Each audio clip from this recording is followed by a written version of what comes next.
Hey, don't freak out. Those red waters you see aren't blood oceans. It's just a natural occurrence called the red tide. Red tides often happen in Florida, especially in the West Florida shelf, and they can stick around for weeks or even months. They're basically caused by an increase in algae levels, hence the color. Those algae produce toxins that can be harmful to marine life. They can also be bad news for us humans, causing symptoms like upset stomach and urgent bathroom trips, if you're picking up what I'm putting down. Volcanoes are super scary, but there's nothing scarier than getting taken out by a pyroclastic flow. These fiery flows move crazy fast and reach insane temperatures, like hotter than your oven on a pizza night. They're like a fireworks show of volcanic eruptions filled with ash, lava, and hot gas, speeding down mountains at 50 miles per hour. Some researchers claim they might even hit speeds of 450 miles per hour, almost as fast as a passenger jet. If you're unlucky enough to be in the path of a flow, you're in big trouble. The heat alone can turn you into a human barbecue, even if you try to hide in a building. The air around the flow can reach temperatures high enough to fry your insides, burn your clothes off, and leave metal melted into your skin, which almost sounds like a Marvel origin story. However, a lot of people have met their end because of these flows. But there's one crazy story about a guy named Luger Silbaris, still sounding like an origin story. So on the 7th of May, 1902, there was a major eruption on the island of Martinique. The night before, Silbaris had gotten into trouble and ended up in jail. Maybe this is a villain origin story. He'd been locked in a sturdy cell facing away from the volcano. The next morning, Mount Pella unexpectedly erupted, destroying St. Pierre within minutes. The flows wiped out around 30,000 people, but Silbaris survived in his cell and became known as the guy who lived through doomsday. The rescue team found him 4 days later. By the way, the cell still stands today. I hope somebody tested him for superpowers. Back on August 21st, 1986, a guy stumbled upon some animals showing no signs of life on his way to Nios village in Cameroon. To his shock, he later found out that everyone in the village had mysteriously passed away. The same thing happened at Lake Manaun in 1984. Turns out, those tragic incidents were caused by something called limnic eruptions, which are pretty rare disasters where carbon dioxide suddenly bursts out of lake waters, creating a hazardous gas cloud. These type of eruptions usually happen in lakes with high levels of CO2, which can be caused by things like volcanic gases and high pressure. Any little change in temperature or pressure can set off an eruption. So, experts have started looking into ways to safely release CO2 from lakes like Manaun and Nios in order to lower the risk of more disasters in the future. In March 2024, a video captured a terrifying moment of a woman disappearing into a sinkhole while browsing through a Chinese department store. Guess she got more than she bargained for. Ha ha ha. Moving on. The scene unfolded as the floor beneath her gave way, sending her plummeting into the abyss. In the midst of the chaos, another customer frantically ran away before returning to check on the woman who had fallen. Their quick thinking and the swift response of emergency crews and firefighters saved the day, resulting in only minor injuries for both women. I'm glad that lady checked on her because I would be gone. An anvil cloud is basically a big cloud made of ice particles that forms at the top of really tall thunderstorms, or those huge cumulonimbus clouds. The flat top shape is caused by the air rising in the storm and spreading out when it hits the stratosphere. That's why it's called an anvil. It looks like the tool metal workers use. Duh. The air from the anvil cloud is cooler than the stratosphere air, which keeps it from going any higher. You can spot anvil clouds from really far away, sometimes over 100 miles. Often you might see streaks of snow coming from the edge of the cloud known as virga. The snow disappears before hitting the ground because of the dry air. If you notice clouds poking through the flat top or bubbling up, it's an overshooting top, a sign of a super strong storm. Anvils are known for producing dangerous lightning. Normally, lightning comes from the bottom of a storm, But anvil clouds can produce really powerful lightning from the top. This lightning can strike out of nowhere, even from up to 30 miles away. So keep an eye on those anvil clouds if you see one forming nearby. Lahars are no joke. They're basically fast-moving, super dangerous streams of rock, ash, and water that come down the slopes of volcanoes. It's important for everyone to be aware of them. Scientists, policymakers, and even us regular folks. By understanding how lahars work and their potential impact, we can try to stay safe when volcanoes start acting up. Saving lives during natural disasters is the name of the game. There are two main types of lahars: debris lahars and mudflow lahars. Debris lahars are full of solid stuff like rocks and ash, while mudflow lahars are more waterlogged and sludgy. Lahars can be triggered by the rapid melting of snow or ice, heavy rain falling on loose volcanic material, or even a crater-like eruption. The volcano's characteristics and presence of water are key factors in how lahars form and move downhill. When lahars come barreling down mountains at speeds of up to 120 miles per hour, carrying loads of debris, it's a recipe for disaster. Unless you have a surfboard, but I doubt you'll have a surfboard on a volcano. Just saying. Also, it won't work. Going to the beach for a sunny vacation is the best. There's nothing like basking in the sun, feeling sand between your toes, and hearing waves crash against the shore. But even though it's all relaxing and picture perfect, always keep an eye on the water and never turn your back on the ocean. You may know about rip currents and tides, but have you ever heard of square waves? It's a real thing, and it can be pretty scary.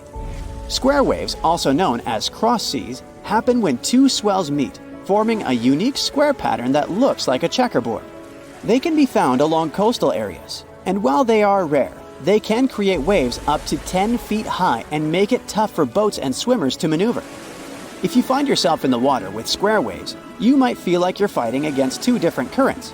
The best thing to do is to not go too far out to begin with, and get out of the water as soon as the waves become too strong. Square waves are more dangerous for boats and ships, so it's best to stick to the shallow waters and stay safe. Whirlpools and maelstroms are powerful natural forces that have scared sailors for years. They happen when certain weather and current conditions come together just right. Most of them are safe if you stay away, but let's see what they really are and how they form. A whirlpool is basically water that starts spinning when two currents meet, or one current hits something solid like a wall. They can be big or small, depending on the speed of the water and waves. Most aren't dangerous, but there are also maelstroms, which are large, forceful, and violent whirlpools, caused by ocean tides and narrow straits. Tidal currents in places like Norway's Saltstraumen and Moxstraumen can create massive whirlpools. Scotland's Corryvreckan whirlpool is one of the world's largest. Other examples of whirlpools can be found in Japan, Canada, and New Zealand. Are they portals? They're definitely not portals. Researchers have recently looked into ancient underwater volcanic eruptions and how they affected Earth's climate. They studied materials from Bronze Age eruptions to learn more about their scale, dangers, and impact on climate. For example, one eruption about 3,600 years ago in the Aegean Sea caused chaos in Santorini. The study focused on this event to understand its importance. By analyzing volcanic deposits, the researchers gained insights into how future eruptions could affect climate. They discovered that sediment waves from shallow underwater eruptions could lead to tsunamis and impact the ocean floor. These findings help us understand how underwater volcanic eruptions relate to the marine environment, which can help us predict climate changes in the future. Ah, beautiful. You're walking with your friend and look up at the sky. The sun looks a bit different today, like it has some kind of ring around it, a rainbow type thing. Huh, look at that. Your friend pulls his head up out of his phone. You shouldn't look directly at the... Stop everything, he says. It's a sun halo. We need to find shelter now, unless you have the world's biggest umbrella on you. A sun halo is nature's sign that there's a snow or rainstorm on its way. It's caused by clouds that are made of bazillions of small ice crystals. sunlight goes through those crystals, which causes the light to split and refract, like when there's a rainbow. Now, don't look at the sun halo directly. It's going to be tempting because it's not something you see every day.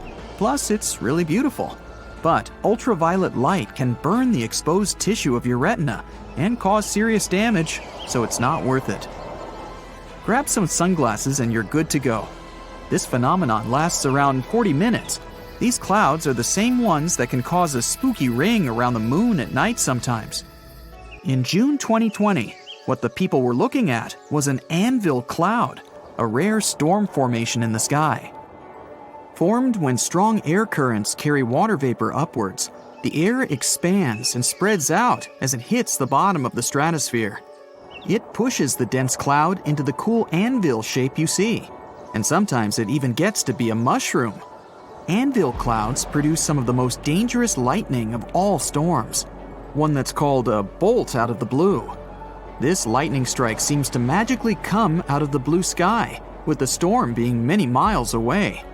This type of bolt comes from the top of the anvil and can be 10 times more powerful than a typical lightning strike. People got so frightened after witnessing a giant cloud that they thought something terrible must have happened. The locals had pictures of the large billow on social media before officials could explain what was going on. Authorities managed to calm everyone's fears by informing them it was nothing more than a natural phenomenon, and a beautiful one at that. Before dissipating, these clouds typically stay in one area, regardless of how strong the wind is. If you look off the western coast of France, you'll see the Isle of Ré. Thanks to its beautiful blue waters, clean sandy beaches, and stunning lighthouses, this place is a very popular vacation spot. But perhaps the coolest part about the island of Ré is what you see just beyond the shore: square waves. This strange wave pattern looks like a giant chessboard over the ocean. Many visitors to the island become captivated by these waves and go to high-up places like nearby lighthouses to take pictures of this natural phenomenon. They say that when looking down at these square patterns in the water, it's almost as if there's some sort of metal grid underneath it. And while these wave patterns are truly fascinating, the people who choose to enjoy them from afar are doing it right. They know to stay out of the water. To understand how these square waves come to be, it's important to know how waves occur in the first place. Generally, waves can travel many miles over the surface of the water, depending on local winds and weather.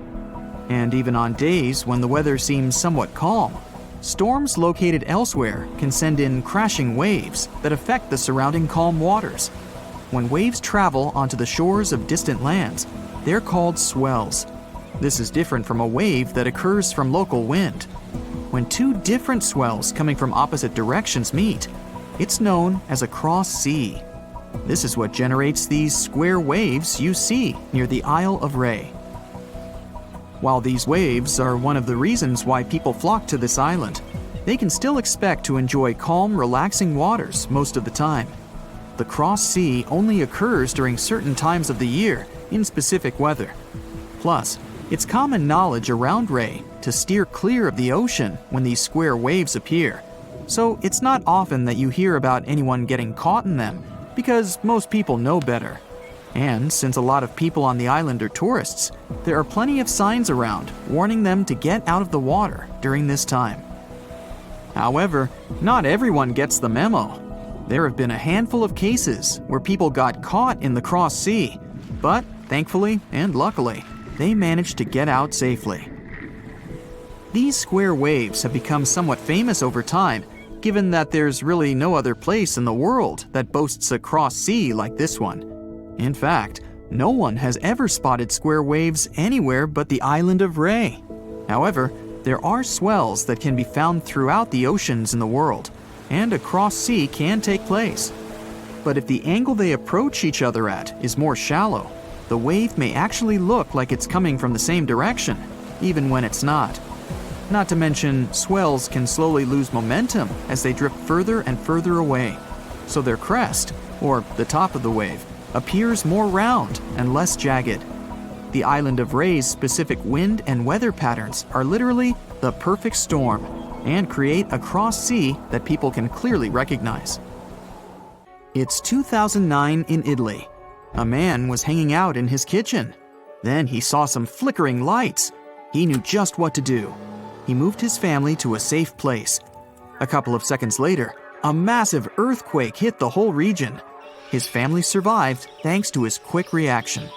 He knew these flickering lights were actually a sign of an upcoming earthquake. People have been seeing these mysterious lights for ages. Some thought it was some kind of sign coming from space. Scientists never used to take them seriously, but after the invention of photography, more and more evidence of these strange lights appeared. Soon, they realized the connection. The lights appear, and pretty soon, the earthquake hits. After a bit of digging around, they actually found some records of these earthquake lights from hundreds of years ago. There were bluish flames coming out of the ground right before an earthquake. Oh, creepy. The Christmas Island crab is part of an amazing phenomenon once a year. Their migration period is determined by the phase of the moon and the first rainfall between October and February, although the precise date can't be predicted.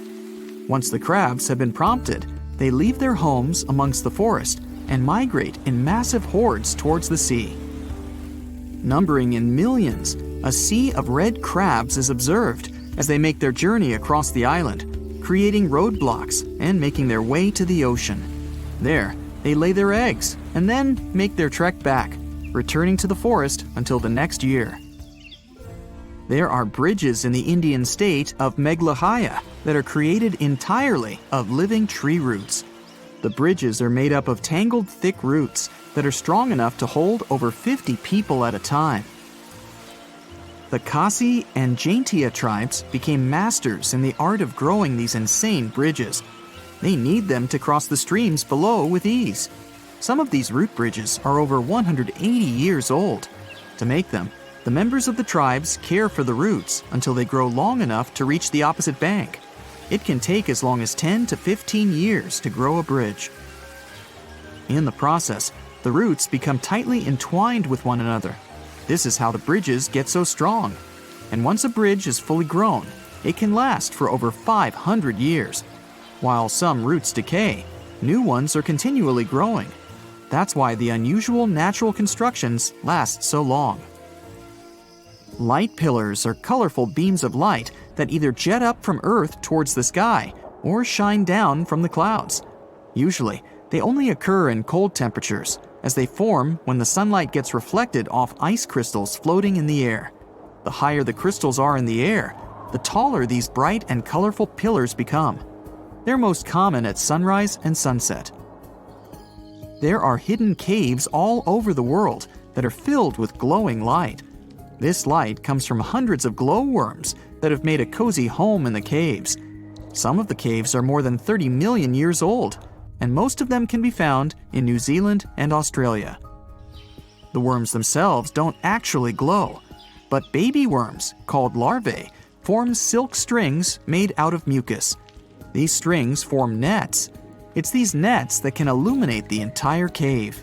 Their purpose is to attract flies and other tasty insects for the glowworms to munch on. Rainbow trees are 100% a real thing. Hailing from the Philippines and Indonesia, these colorful wonders are called rainbow eucalyptus, or rainbow gum. The rainbow hues are created by the contrast in colors of old and new bark. As the thin surface layers of bark peel away, they reveal newer ones with brighter, more eye-catching colors. The brand new bark is green. Then it changes to purple, then red, and finally brown. This is because the trees contain a substance called chlorophyll. It makes the bark green. As each strip of bark ages, it loses chlorophyll and slowly changes its color. Back in 2018, the biggest active underwater eruption ever happened, at least the one that we could officially record. Scientists followed earthquakes that struck the area in the western Indian Ocean off Madagascar. Between 2018 and 2021, over 11,000 earthquakes struck a small island called Mayan between Madagascar and Mozambique.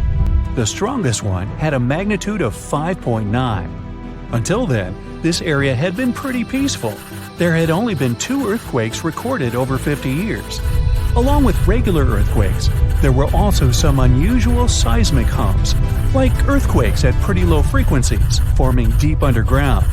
People couldn't feel those hums at the surface, but researchers around the world discovered them and realized they were related to volcanic activity no one actually noticed coming. Something strange happened. That underwater eruption created a giant skyscraper-sized volcano. This new underwater volcano turned out to be around 1.5 times the height of One World Trade Center in New York, and almost 10 times bigger than the Statue of Liberty. The area where it appeared had been explored in 2014, but it was almost flat, peaceful, and empty back then. Now, there is an actual volcano nearly 8,500 feet below sea level. The volcano gets its magma from a super profound reservoir located nearly 34 miles underground.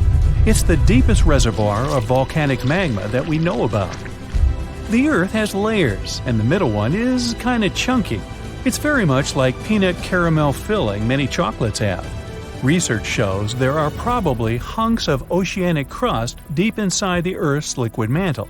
They're stuck there, creating large lumps in something that was supposed to be a smooth layer. Our planet has a rigid outer layer. It includes a hot upper mantle and cracked crust. The hot mantle moves and churns all the time, making the crust at the surface move too. This way, the oceanic crust dives into the depths and makes huge magma plumes go up toward the planet's surface. Scientists even found an ancient piece of the Pacific Ocean hundreds of miles underneath China. Those are the old remains of the Pacific seabed from long ago, and they were pulled downward below Earth's surface into the mantle transition zone. This rocky slab that used to be at the bottom of the ocean is made of the crust and some solid parts of the upper mantle. Most of the volcanic activity on our planet happens where we don't even see it, under the surface of the ocean. About 70% of all volcanic activity happens in the oceans, and mostly in the area of the South Pacific, with over 1,100 volcanoes squeezed into that area. Coastal cliffs, mountain changes, soils, and sediments that line valleys. These are only a small portion of the rocks on our planet. Oceans hide so much more deep down below the Earth's surface. In between the Earth's surface and its core is the mantle. It's a warm, thick layer of rock that moves and flows constantly. Some hundreds of miles below, there's a place where diamonds grow. As they form, they go through high temperatures and pressure, after which they eventually freeze. That way, when they arrive at the surface, scientists can explore their structure, find out how they formed, and understand better what's going on in the depths of our planet. Thanks to diamonds, they realized the mantle was very wet, and it possibly contained much more water than all the oceans on Earth. Our planet is eating up its own oceans. As its tectonic plates move, dive, and go beneath one another, they drag huge amounts of water into the Earth's interior. The water beneath the surface of our planet can help with developing magma and lubricate faults, which actually makes earthquakes more likely to happen. Water is actually stored in the minerals. It gets incorporated into the planet's crust when new oceanic plates form. They go through the process of bending and cracking as they grind under other plates, and huge amounts of water then go deep into the crust and mantle. Scientists research an area that's 18 miles under the surface. They realize these zones pull 3 billion teragrams, which is more than 2 billion pounds. Any ocean is like a whole new world. There are incredible sceneries below the surface, magnificent waterfalls, lakes, and rivers. There are thick layers of salt beneath the seafloor, and rivers and lakes form because seawater goes through those layers and dissolves them, creating something that resembles pools. The dissolved salt makes the surrounding water denser. That water then settles there, which eventually forms underwater lakes or rivers. But there are also mountain chains, trenches, canyons. There's a canyon in the Bering Sea with more than 8,500 feet of vertical relief. This makes the Grand Canyon look way smaller than it is, since the underwater canyon is nearly 2,500 feet deeper. Deep parts of the ocean are really cold. The temperature of the water can be about 40 degrees, but at the bottom, water can get boiling hot. There are hydrothermal vents in the seafloor. Those are the hot springs located at the edges of tectonic plates. The water they release can reach a temperature of up to 750 degrees Fahrenheit. But the pressure at such depths is very intense. So intense, no human being can handle it. Still, it's the pressure that keeps the water from boiling. Ocean depth is on average 2.3 miles. Light waves can still enter at 3,280 feet, even though it's in a very small amount. So all the mysteries hidden below that point remain in total darkness. The actual illuminated part of the ocean goes until 600 feet. Even though the sun gives us light, most of our planet is dark all the time. It's all because of the oceans, covering over 70% of our planet. The loudest sound that came from an ocean, and of the loudest sounds ever recorded, came from an ice quake. It was so loud, researchers picked it up by sensors more than 3,000 miles away. There was a seismic activity that made frozen ground break down.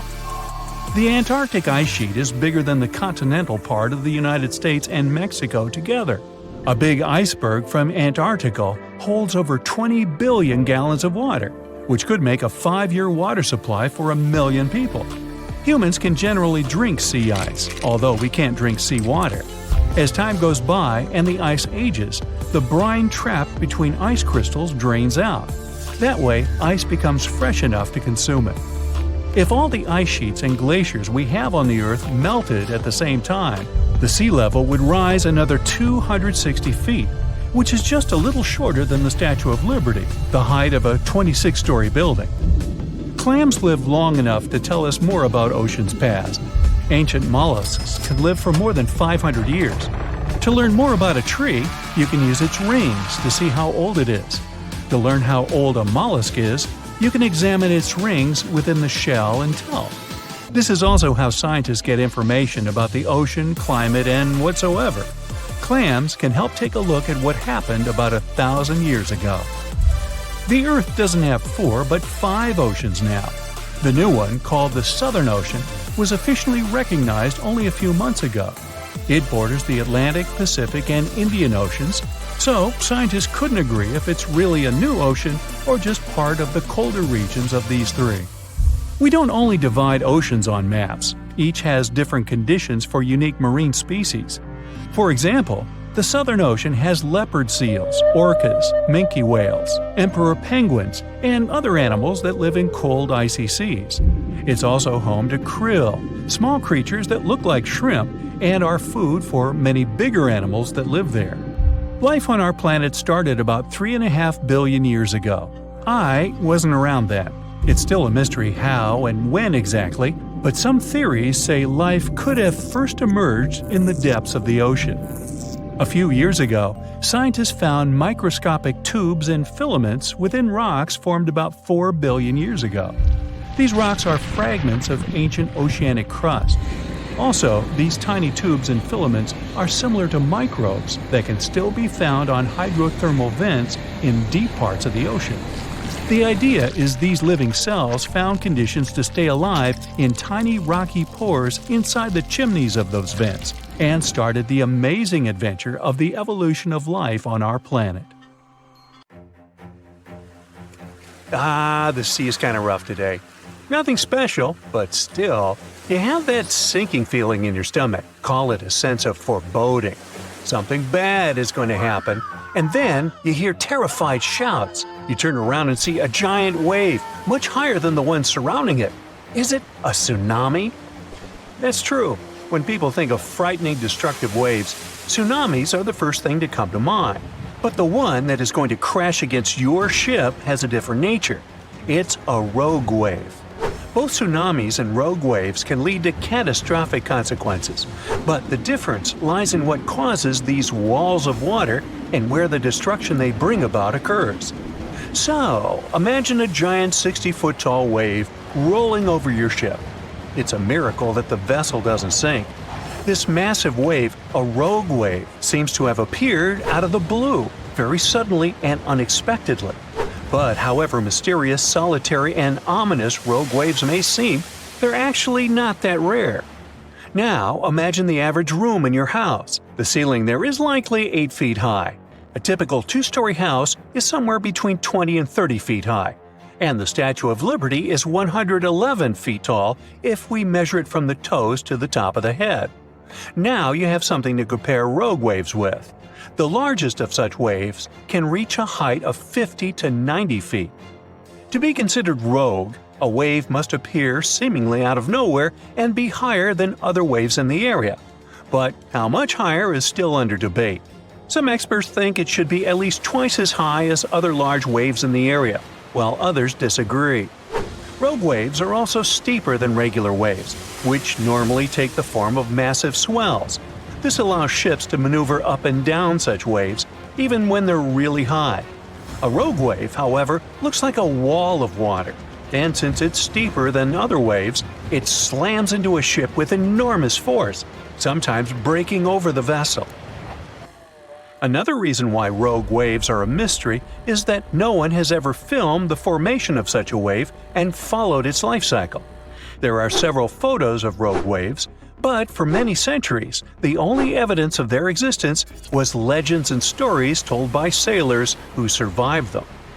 Scientists are still not sure how rogue waves form, but one theory involves wave reinforcement. It happens when two waves interact and their heights get combined. So when a 15-foot wave passes over a 30-foot one, let's do the math.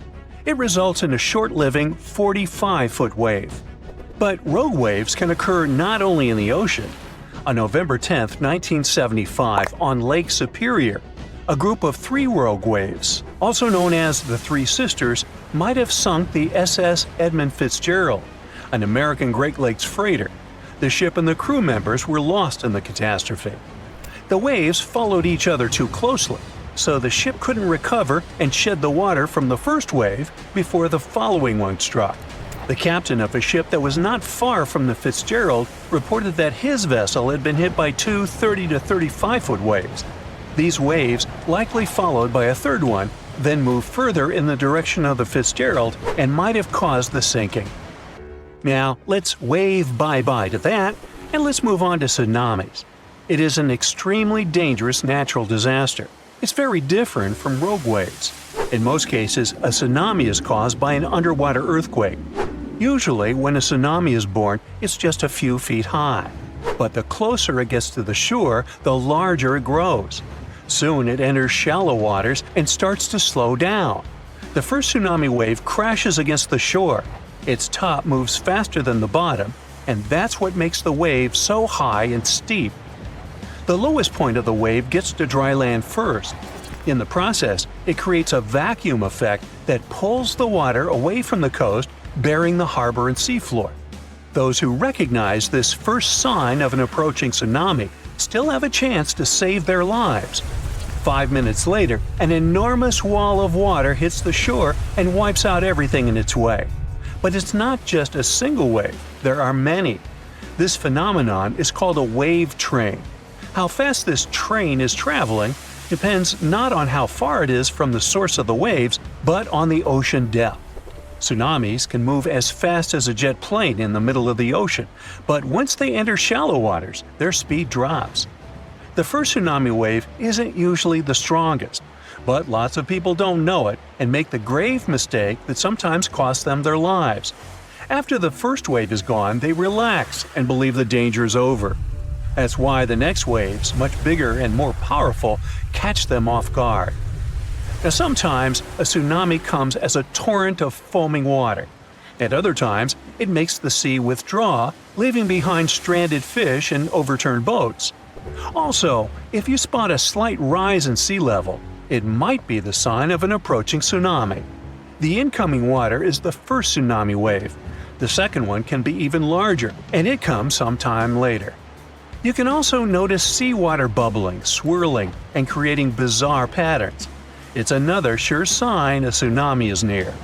Repeated wave surges can also warn you about a tsunami. If you see unusual swells coming at regular intervals, it might be time to evacuate to high ground. Surprisingly, some of the largest tsunami waves in the world were caused by landslides.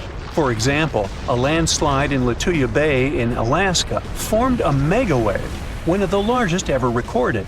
Its height was 1,720 feet. The mega tsunami surged over the headland, washing away trees, plants, and soil down to bedrock.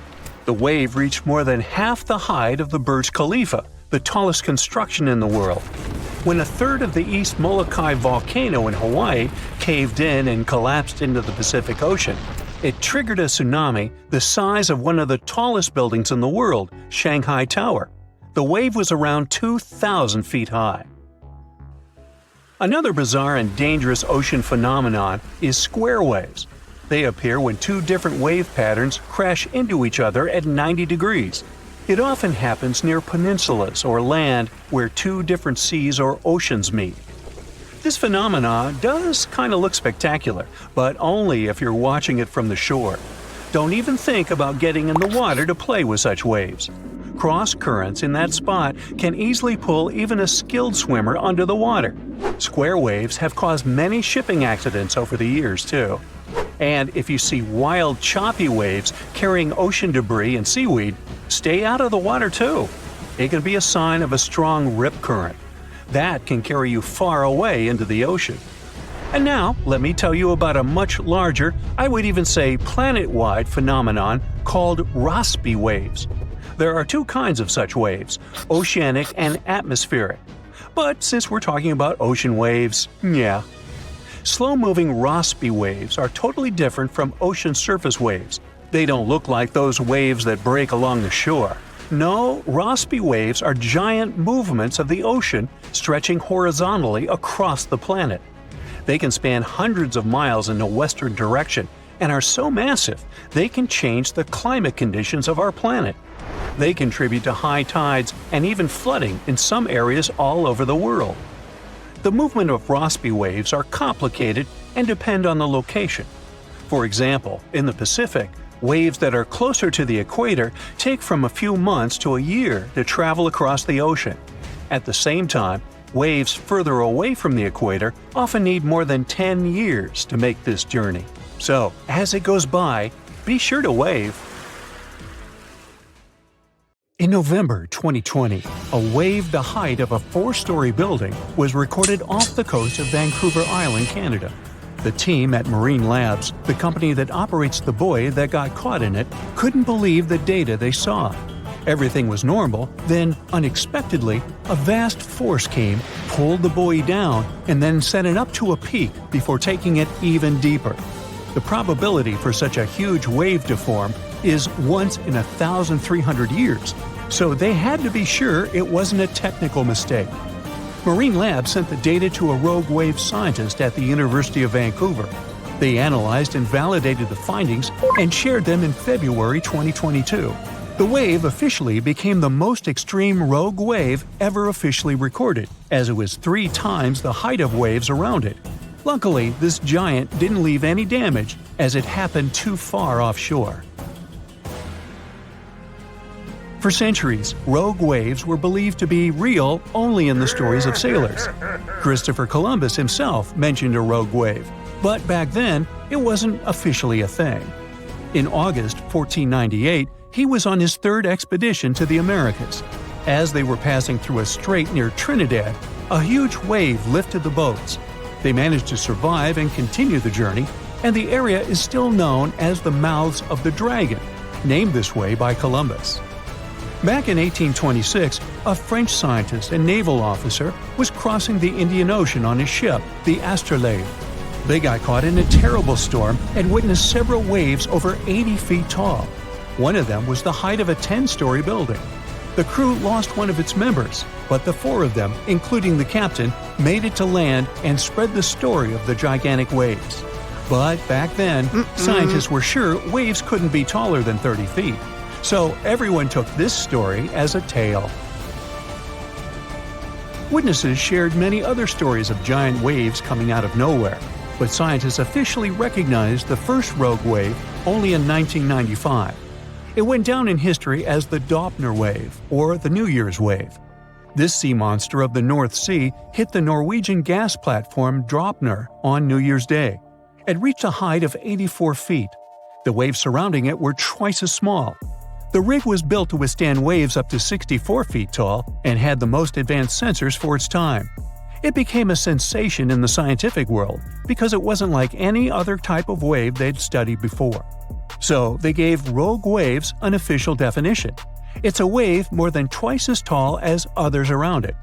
These bad boys, also known as freak waves, monster waves, and episodic waves, can pop up lightning fast in a stormy sea or show up out of nowhere in calm waters. They have steep sides and a deep trough below, and look like a wall of water rising out of the sea. They're so intense that they can even swallow up rescue helicopters just trying to do their job. Rogue waves aren't the same as tsunamis. Tsunamis happen when there's a big shift in water, like an earthquake, volcanic eruption, or landslide. They mess with the entire water column. At sea, you might not even notice a tsunami cruising beneath you, but near the shore, as it hits shallow waters, those waves can shoot up to crazy heights. Rogue waves are formed at the surface level, although sometimes they can form deep below, and these are called rogue internal waves. Scientists and sailors singled out some statistics. Rogue waves more often form when wave trains run into fast ocean currents. The coast of South Africa is one good place for that. There are concerns that these water beasts may happen more often in the future because there's more energy in the atmosphere and ocean. It means larger and more frequent rogue waves and more ships lost at sea. Rogue waves aren't limited to oceans and can even occur in lakes. Lake Superior witnesses something that got the name Three Sisters. It's a series of three large waves, one after another. The second wave covers the ship decks before the first one is gone. The third wave jumps in and adds extra water. These three sisters overload the ship. There's a theory that this phenomenon took down the steamship Edmund Fitzgerald in 1975. Rogue waves are also dangerous because they form rogue holes in the water. When the wave builds up, it draws in all the water around it. So, near the base, these holes can be very deep. If the bow or stern of a ship ends up in one, the ship can instantly sink. Some oceanographers believe that rogue waves are to blame for the disappearance of ships in the notorious Bermuda Triangle in the Atlantic Ocean. Storms from several directions converge in this mysterious area, so rogue waves are more likely to gain force here. And because they can reach a height of 100 feet, they can theoretically bring down an airplane, not just ships. There are two main theories trying to make sense of how rogue waves happen. First up, we've got the linear addition theory. Imagine waves cruising through the ocean at their own speeds. Now, when these waves cross paths, they team up and become stronger, cooking up a rogue wave. Then there's the nonlinear focusing theory. It says waves like to roll in groups, and when they spend time together, they share some energy. Sometimes, this energy exchange turns into a rogue wave. To predict the formation of these freaky waves, scientists would need an innovative radar system to keep a constant eye on the waves near a boat. They'd collect all the data and toss it into a fancy math model that paints a real-time picture of what the ocean surface looks like at that very moment. This model would need to do new calculations of the surface situation every 5 minutes. It would let the crew know if there were any extreme waves coming up in the next several minutes. Such a system doesn't exist yet, but as scientists measure more rogue waves, mathematicians may find a way to alert us of the upcoming rogue waves rising out of the water. Sometimes you can hear the term sneaker wave as a synonym for rogue waves, but oceanographers claim there's a difference. Rogue waves occur mostly in the ocean, and sneaker waves build up at the shore. They're also known as king waves and sleeper waves, and they roll up much faster than usual waves when they approach the beach. They always appear without warning after smaller waves and can be powerful. They can carry swimmers further away into the ocean. But the worst part is, they can also sweep you off your feet and into the water when you're casually strolling on a jetty or the beach, or on an outcropping nearby. Oregon State University researchers found that sneaker waves form in offshore storms that carry wind energy to the ocean surface. With all that energy, several waves unite and overlap into one beast that stands higher and goes further ashore than a regular wave. Another thing that makes them more dangerous is that, just like rogue waves, they're hard to predict. Fishers, surfers, and others who spend a lot of time by the water normally know when and what to escape when it comes to big waves. With sneaker waves, that logic doesn't work. There is no set time of the year when they're more active either, but putting together some data shows you're more likely to experience one of those somewhere between April and October, and the peak would be in October and November. Sneaker waves carry huge amounts of water, sand, and gravel. Those can fill up your shoes in a matter of seconds and sweep you off your feet if you're unlucky enough to be ashore at that moment. These sea monsters also have the power to move huge logs, which carries another hazard. In 1945, 5 TBF Avenger aircraft took flight for a routine training exercise around the Bermuda Triangle. In the middle of the exercise, the planes were struck by intense rain and heavy winds, despite the clear weather forecast. The pilots became extremely disoriented and radioed the base to report that their navigational equipment had stopped working. The last thing the base heard was, "When the first plane drops below 10 gallons, we'll all go down together," and then static. The 5 planes and their 14 crew members were never seen or heard from again. On his very first voyage to the New World in 1492, Christopher Columbus sailed through the Bermuda Triangle. Columbus reported that one night when he was on the deck of the ship, he noticed a giant light appear in the distance, unlike anything he had ever seen before. Columbus looked at his compass for direction, and it gave off erratic readings. You might have noticed that the Bermuda Triangle doesn't appear on any world map. This is because official institutions refuse to acknowledge that the area actually exists. A popular theory suggests that rogue waves are responsible for the many disappearances. Rogue waves are called extreme storm waves by scientists. They occur when different weather patterns take place at the same time and cause large, unexpected waves. Witnesses say that the waves look like giant walls of water. These waves could explain why ships go down fast and without leaving any trace. The Bermuda Triangle is home to some pretty intense and unexpected weather. Storms build up quickly and unexpectedly, then disappear soon after. If you blink, you might miss it. This could explain why few distress signals are issued. Pilots and sailors never saw the weather coming. No one knows exactly how many ships and planes have disappeared in the Bermuda Triangle. The rough estimate is 50 ships and 20 planes.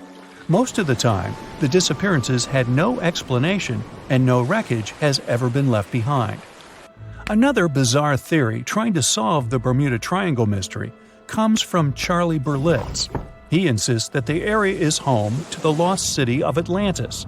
The missing ships and planes and malfunctioning equipment, according to him, were all caused by rays of energy let out by the special energy crystals that power Atlantis. While this sounds silly, Berlitz's theory was convincing enough that over 20 million people bought his book worldwide. In the year 1800, a large sailing vessel called the USS Pickering departed from the U.S. on its way to the West Indies. The ship sailed into the Bermuda Triangle along with its 90-man crew and was never heard from again. The USS Pickering was the first ever confirmed ship to vanish in the Bermuda Triangle. It's believed that the ship was taken out by a storm, but because no wreckage was ever found, we'll never know for sure. When the TBF Avenger planes went missing, a massive search operation was conducted. Boats and planes searched the Bermuda Triangle for any signs of the aircraft. One of the boats searching was a PBM-5 Mariner airboat. The airboat took flight at 7:27 p.m. and called in a routine radio message 3 minutes later. Then, it was never heard from again. No trace was ever found of the rescue airboat or the 5 Avenger aircraft. An enormous investigation was launched into the disappearance of all these vehicles, but nothing was ever discovered. This particular area of the ocean is one of the most heavily traveled shipping routes in the world. Some skeptics believe that this fact solves the mystery. Statistically, the busier the area, the higher the frequency of accidents and disappearances. While this makes sense, it's not the frequency of disappearances that's responsible for the mystery of the Bermuda Triangle. It's the lack of explanation or wreckage found. On the ocean floor, decomposing organisms let off large concentrations of methane gas that gets trapped under the water. This gas can build up until, boom, it ruptures. The gas surges up to the surface and erupts. If a ship was in the area of one of these ruptures, the water would become much less dense and cause the ship to sink rapidly and without warning. Scientists believe this could be the cause of the many disappearances in the Bermuda Triangle. While this theory makes a lot of sense, it doesn't seem too likely. The U.S. Geological Survey has stated that no large releases of gas are believed to have occurred in this area for the past 15,000 years. The ocean floor is made of rocks containing a lot of magnetite. It's more like iron. Magnetic fields react to high concentrations of magnetite on the ocean floor, which may start a sort of conflict between the two. It can often lead to various weather anomalies and, as a result, navigation issues. And, naturally, any changes in the ocean floor or the Earth's magnetic fields influence the Bermuda Triangle a lot. Since the magnetic field is constantly moving, it might be also taking the Bermuda Triangle with it. Now that people know where the triangle is, it's easy to avoid it. It supposedly moves eastward together with the magnetic poles. But scientists still can't answer where exactly it will be in a couple of years. Some people blame all the disasters on the extraterrestrial paranormal activity. Others suppose it's all about raging natural phenomena. There's another triangle in Lake Michigan. Just like the one near Bermuda, the Michigan Triangle got its shady reputation for some disappearances. The first recorded one dates back to 1679. A large vessel, one of the largest of that time, set out on an expedition. Yet once it got in the sinister triangle, it never came back. Much later, an aircraft disappeared in this triangle. The skies are usually very clear there, but back in 1883, some people witnessed abnormal things in the area. Some claim to have seen large blocks of ice falling from the skies, and the crew even managed to save one as hard proof. Meanwhile, the Pacific Ocean Mystery Area is another sinister triangle. Off the south coast of Japan, not far away from Tokyo, there's a sea where plenty of ships met their doom, disappearing without a trace in these waters. They call it the Devil's Triangle. Some scientists believe the cause of anomalies is the environmental changes. Also, there's a really high concentration of methane hydrates on the bottom of the ocean in the Pacific Triangle area. You're deviating from your original course and sailing in the wrong direction. There's the Caribbean Sea near the triangle, peppered with small islands. The seafloor here isn't deep. The ship can get in shallow waters. And now the ship is stuck on a shoal, and you have no idea where you are. If this were the 21st century, the ship's captain would be able to reach the shore using GPS and other modern navigation. But the most interesting thing is that the compass would work correctly this time, since the magnetic North Pole hasn't already coincided with the true one for a long time in the territory of the Bermuda Triangle. The agonic line is somewhere far away from here. There are no problems with navigation now, but for some reason, this is where ships disappear. In fact, not just here. Throughout the Atlantic Ocean, there are places where many more ships were gone. The Bermuda Triangle is not even in the top 10 of such places. One of the main reasons why many ships are lost here is that one of the most popular shipping routes in the Atlantic passes through the Bermuda Triangle. And the more ships in one place, the more shipwrecks. Simple probability. Then, it just starts getting weird. Other theories say that there's a space-time rift in this region. Ships and planes fall into this rift and end up in the past or the future. But for some reason, there's not a single proof of this myth. There's no reason to think that the rift is hidden somewhere here. The base of an extraterrestrial civilization is located in the Bermuda Triangle. Visitors from other galaxies steal sea vessels along with the crew, so no one finds the wreckage of the ships. This is also a popular myth that has no scientific justification. The Kraken lives somewhere in the triangle. It's a huge squid that sinks ships and also is a legend that sailors tell each other. However, gigantic squids live in the depths of the ocean. They can grow to the size of half a train car, but no cases have ever been recorded where they sunk a large vessel. And in the area of the Bermuda Triangle, they have never ever been seen. People in the past didn't know about the existence of these creatures, so when they saw them for the first time, they described them as huge, terrible monsters. Giant squids are some of the most elusive creatures on Earth, and scientists had to use sonar equipment to find them. They don't like to leave the dark depths and are likely to be afraid of the sound of any ship. So, that should squash the squid as a suspect.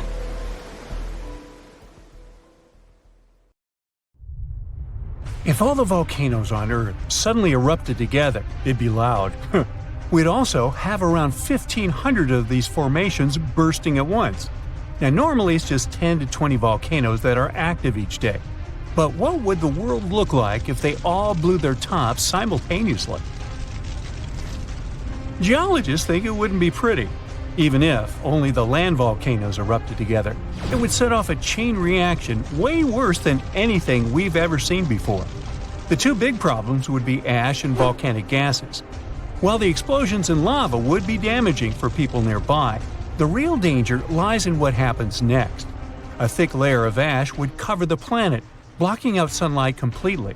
No sunlight means no photosynthesis, which means crops would fade away and temperatures would drop considerably.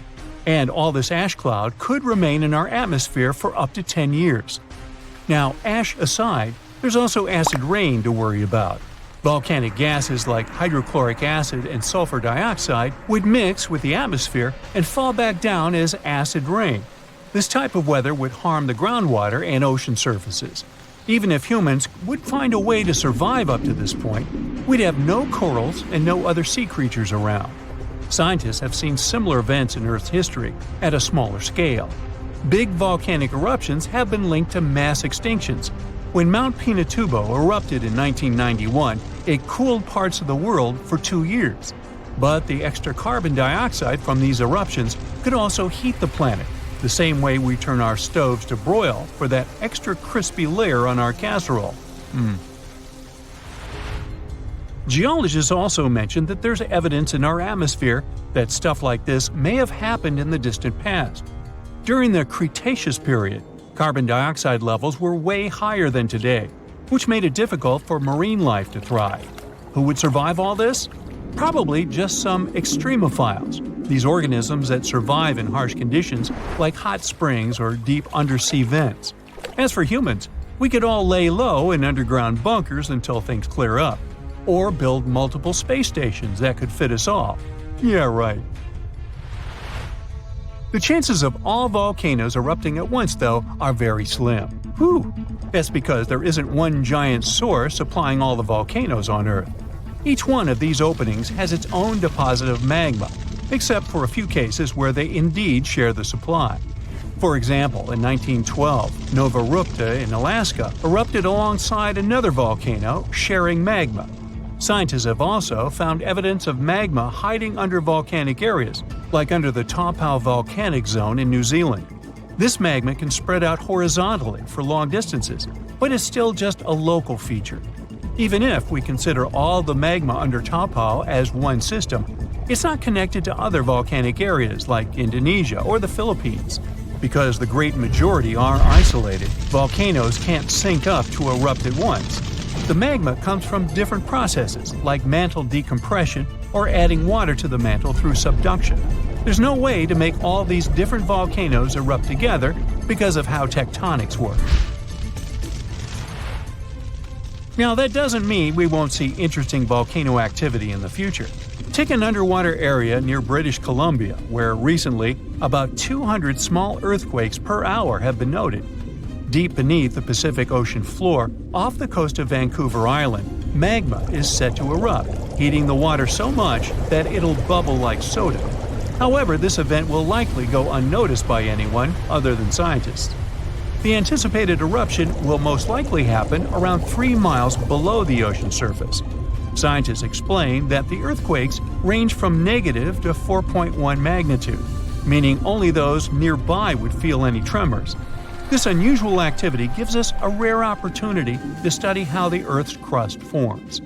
The magma beneath the ocean floor is estimated to be almost 1,500 degrees Fahrenheit, but will cool rapidly upon eruption and contact with water.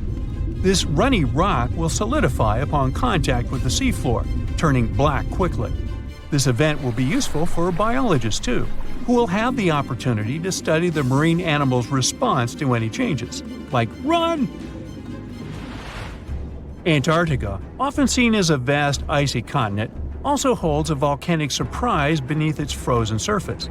Researchers have identified over 130 under the western ice sheet alone, making it the largest volcanic region on Earth. Most of these volcanoes, about 90, were only recently discovered in 2017. But could any of these Antarctic volcanoes actually erupt? Well, it depends on which volcano we're talking about. While these formations are relatively young in geologic terms, it's hard for scientists to tell if they're still active or not. There are only two confirmed active volcanoes in Antarctica, Deception Island and Mount Erebus. The latter, standing tall as the highest peak on the continent, has been continuously erupting since at least 1972. It's known for emitting gas and steam, and sometimes even throwing out rocks in what are called strombolian eruptions. One of its most notable features is a persistent lava lake in its crater, a rare phenomenon due to specific conditions needed to keep the surface molten. For instance, it's fueled by a steady supply of magma from deep within the Earth's mantle. This continuous inflow of molten rock provides the material for the lava lake to exist. It also features low ambient temperatures. Despite its location in Antarctica, Erebus has relatively mild temperatures in its summit region because of the heat generated by the volcanic activity. This allows the lava lake to remain liquid rather than freezing over. Deception Island, another active volcano, last erupted in the 70s. While it's currently not showing signs of imminent eruption, it's being monitored closely for any concerning activity. Apart from these two being confirmed to be active, Antarctica is dotted with fumaroles, openings in the Earth's crust that release gases and vapors. Sometimes these fumaroles can create icy towers reaching heights of 10 feet. What we should focus on is maybe supervolcanoes. They're this type that has the potential to produce the most massive and destructive eruptions. Unlike the typical one, which has a single vent, supervolcanoes have a vast magma chamber beneath the surface, spanning tens or even hundreds of miles in diameter. Their eruptions can have catastrophic effects on the surrounding area and even impact global climate patterns because of the amounts of ash and gases they spill out into the atmosphere. One famous supervolcano is the Yellowstone one, which some say is gearing up for another eruption. It has the capacity to unleash a colossal eruption, spewing over 240 cubic miles of material. As much as we'd like to predict its behavior, volcanoes don't stick to a calendar. On the contrary, eruptions simply happen when there's enough magma beneath the surface. There also needs to be enough pressure for the magma to travel upwards. As far as we can measure, these conditions are not currently met at Yellowstone. Sure, many volcanoes operate on a cyclical pattern, but that doesn't mean Yellowstone is overdue.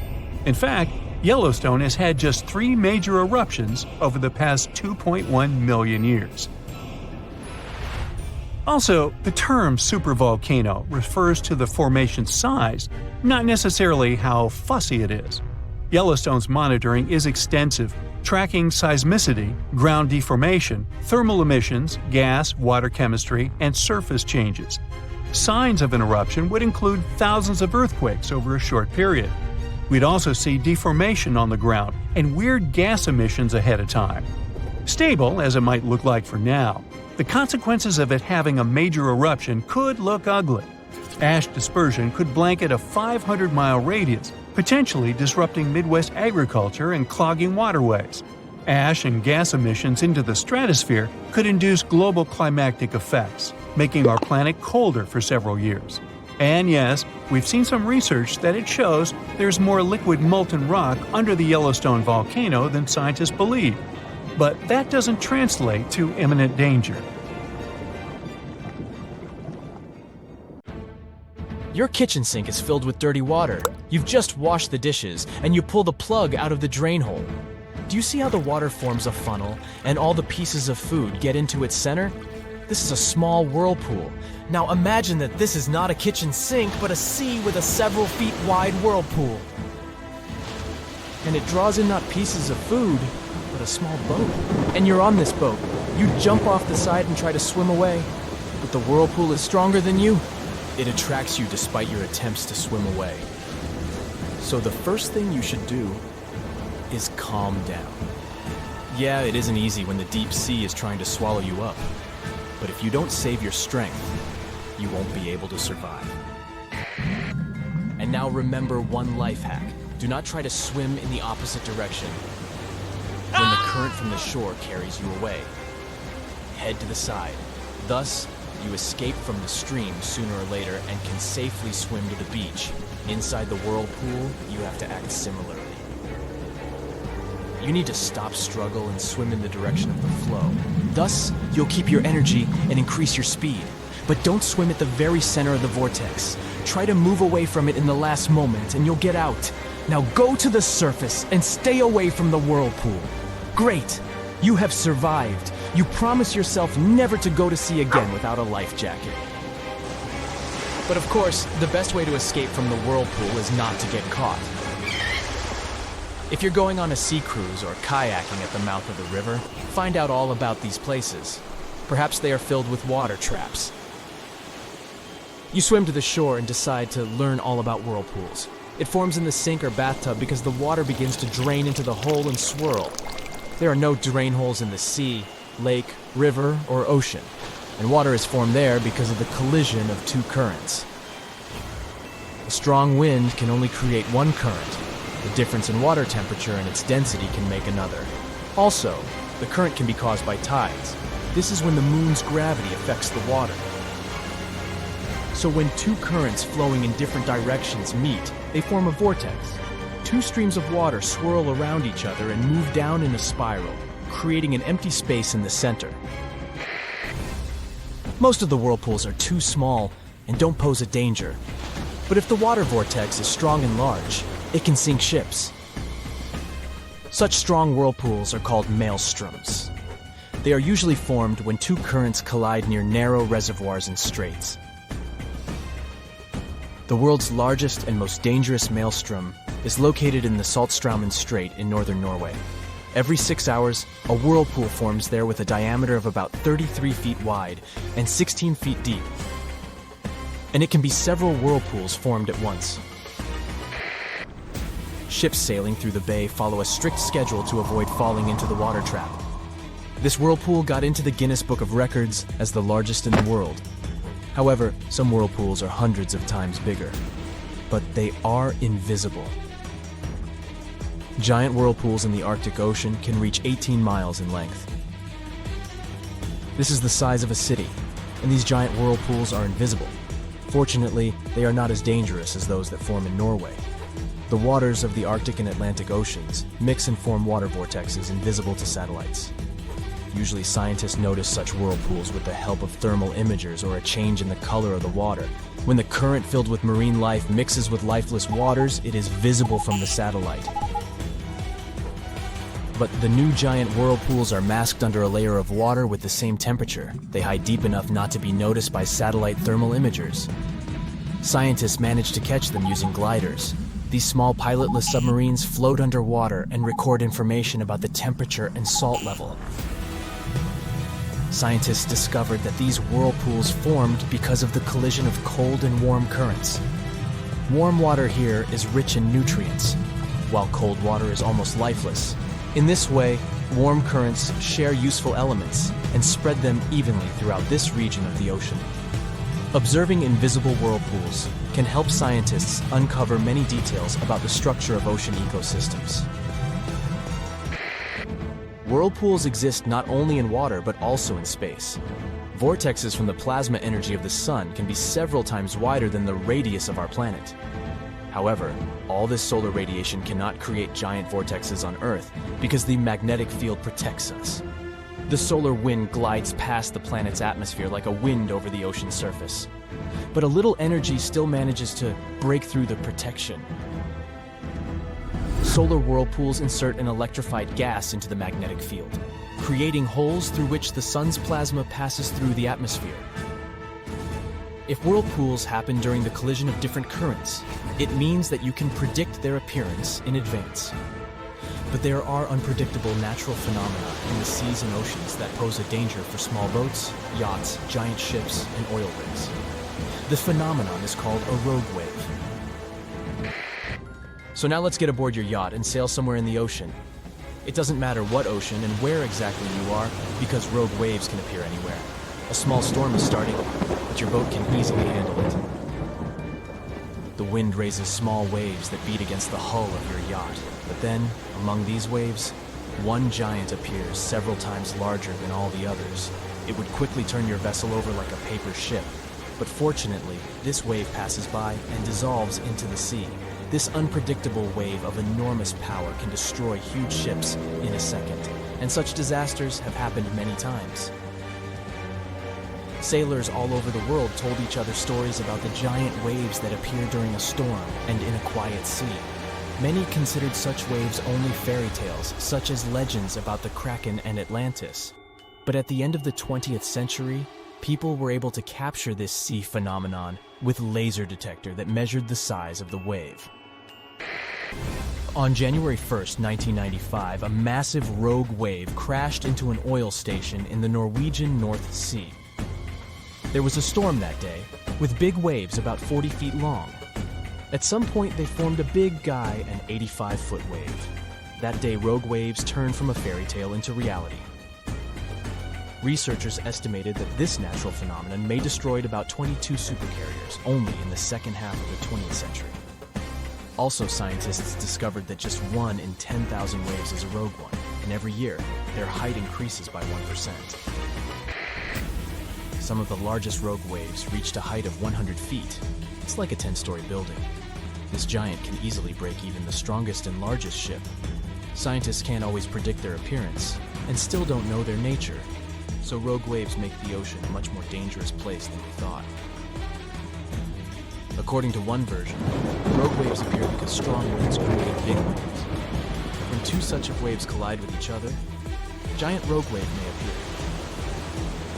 Another theory says that eddies create rogue waves.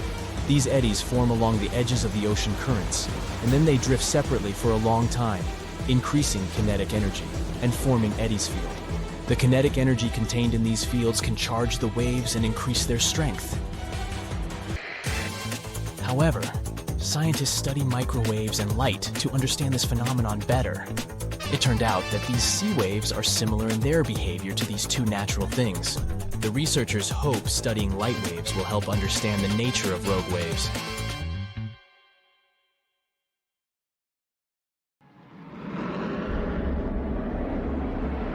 You're dozing off in your window seat on a plane. It's getting dark since it's almost 11 p.m. Suddenly, something wakes you up. You glance out of the window and see a really strange phenomenon, something that creeps you out. There are bright red, huge flashes illuminating the sky at a distance. They resemble some nightmarish jellyfish. Those are sprites, also called red sprites due to their color. They're also known as cloud-to-space lightning. These varied visual shapes flickering in the night sky are large-scale electric discharges, which is a clever word for a lightning strike. They occur high above thunderstorm clouds at altitudes of 30 to 56 miles. That's why you can see them so well from your plane window. The coolest thing about sprites is that they're positively charged lightning. This is a very rare type that makes up a mere 5% of all lightning strikes. People first spotted this phenomenon in 1886, and it was first photographed in 1989. In 2018, the legendary Niagara Falls, located at the border between New York State and Ontario, Canada, managed to surprise everyone. Tourists who came to admire the roaring waters found the falls frozen. Well, the waterfalls weren't frozen per se. This is impossible for a mass of flowing water that huge. But microscopic water droplets, as well as the mist, formed a crust of ice over the rushing water. It created an illusion that Niagara Falls was frozen all over. In reality, the water kept flowing beneath the ice. Imagine ponds filled with ice-cold water and covered with ice. Easy, huh? And now picture dozens of alligator snouts that are poking out of the ponds, still and frozen in ice. That's what you'd seen if you had visited the swamps of North Carolina at the beginning of 2018. Despite this terrifying picture, the animals were very much alive. That was a very special crocodile way to survive abnormally cold weather. Since their nostrils were above water, the animals could breathe. Meanwhile, their bodies were in a hibernation-like state. It allowed the animals to conserve energy and stay warm. In the winter of 2018, the inhabitants of the Sahara Desert, one of the driest and hottest places on the planet, woke up to discover a thick layer of snow covering the sand. In some places, its depth reached a staggering 15 inches. Meteorologists had an explanation for this exciting phenomenon. They said that cold pools of air combined with the precipitation of the most recent storm resulted in snowfall instead of rain. It happened in June 2009. People in some areas in Japan left their homes after a heavy downpour, only to find fish, frogs, and tadpoles everywhere. Fields, roads, lawns, and house roofs were littered with these creatures. One man even found 13 carp on and around his truck. No one knows for sure where this bizarre rain came from, but the most popular theory is that a powerful water spout picked up the animals. Then it carried them through the upper atmosphere and dropped them on the unsuspecting people below. In Australia, it sometimes rains spiders. That's because these creatures can balloon. It's a highly unusual way of traveling. A spider climbs to the very top of a tall tree or shrub, and then it spins several strands of silk, which then help the spider to be carried away by the wind. It's not easy to spot ballooning spiders, but sometimes when the weather is especially damp and unpleasant, mass ballooning occurs. Millions of spiders set off on a journey to find another place with better conditions. It may look as if it's snowing outside, but no. Those are spiders drifting down to the ground. The world's longest lightning storms happen in Venezuela and can last for 9 hours per day. The heart of the storm is over Lake Maracaibo, and the clouds tower way higher than your regular thunderstorm clouds. This natural phenomenon, also known as Catatumbo lightning, occurs during 140 to 160 nights a year and can produce up to 28 lightning strikes per minute. You've probably heard how they say that lightning doesn't strike twice in the same place. Well, Catatumbo lightning seems not to know about this rule. At least, it doesn't prevent storm clouds from gathering in the very same place year after year. Volcanic tornadoes are possibly one of the most terrifying natural phenomena. When a volcano erupts, it spews red-hot rock and ash high into the atmosphere. And solid lava pieces and hot gases travel down the volcano's slope. When this flow is moving down, some of the trapped gases begin to rise and spin at the same time. They get squeezed by the surrounding air, which makes them spin faster and faster. That's how a volcanic tornado gets born. Luckily, this phenomenon has a very short lifespan.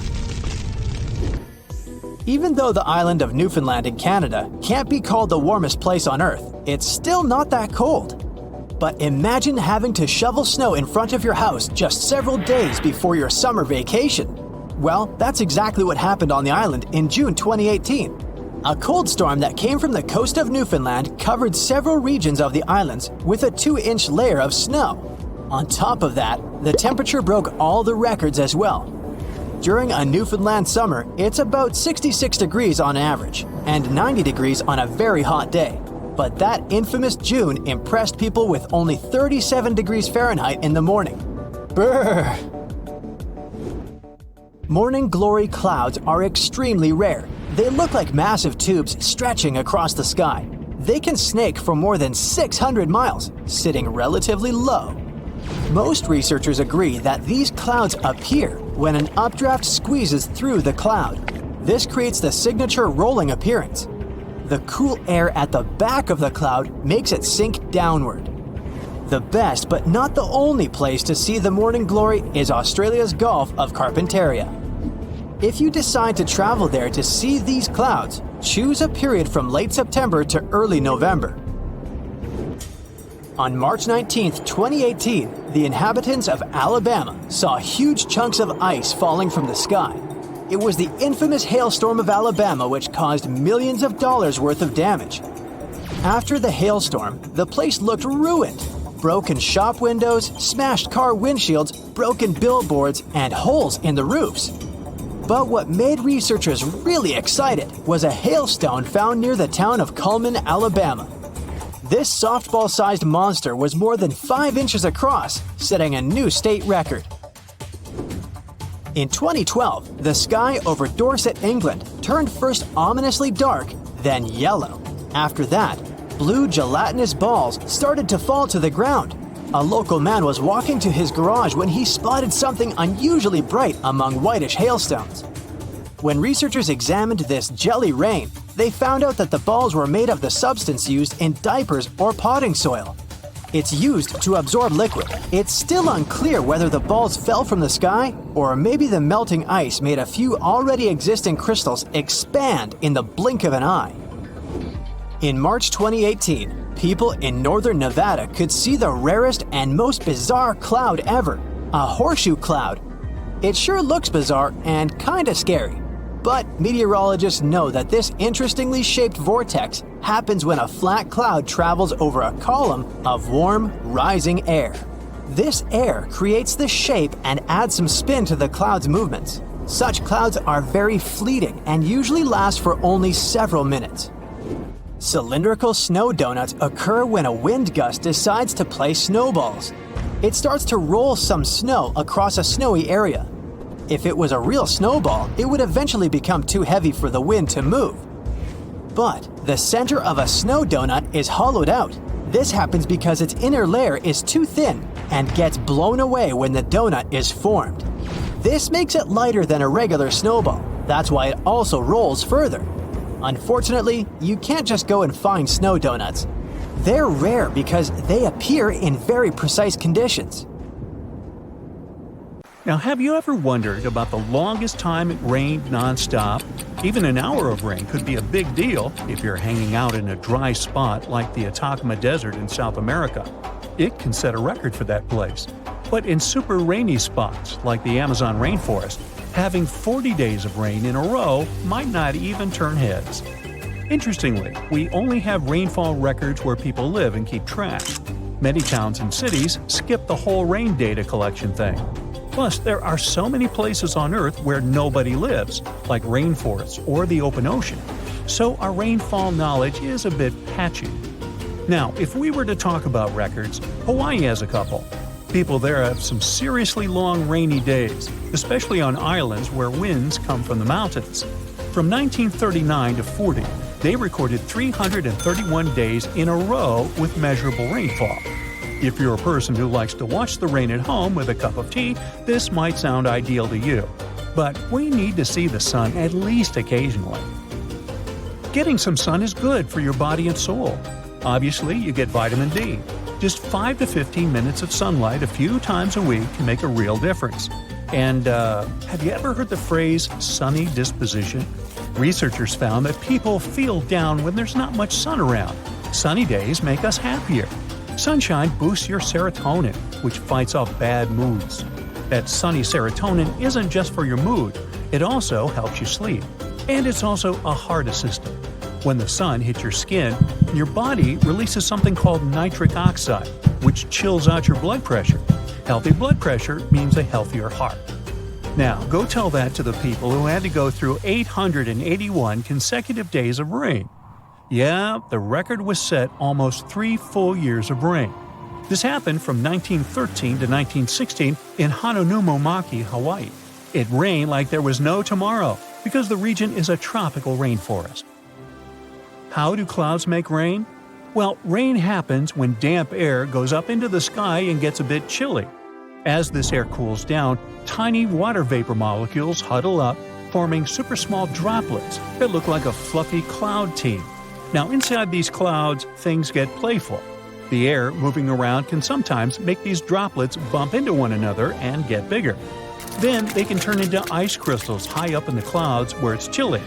These little ice buddies get heavy enough to take a tumble down, melting in the rain on the way to the ground. Now, there isn't just one type of rain. Raindrops can come from all kinds of storms. Thunderstorms show up, make a splash, and then they're out. They can dump a ton of rain in no time. Other storms, like winter storms, are more laid back. They stick around for days and dish out gentle rain or even snow if it's cold enough. Usually, the weather switches between moods. It's nature's way of balancing things out. After stormy weather, the sun comes out, the air dries up, and we get to enjoy some clear skies. But things can get interesting if you're in a place with mountains near the ocean. When moist air hits the mountains, it's forced to climb over them, creating rainfall lasting sometimes for weeks. What if I told you there was a time on Earth when rain fell continuously for 2 million years and completely reshaped the planet's destiny? At the end of the Permian era, around 234 million years ago, I wasn't around then, but I read about it, the Triassic period began, marked by the onset of an extended period of rainfall. This phenomenon is now called the Carnian pluvial event. Well, that's what they decided to call it.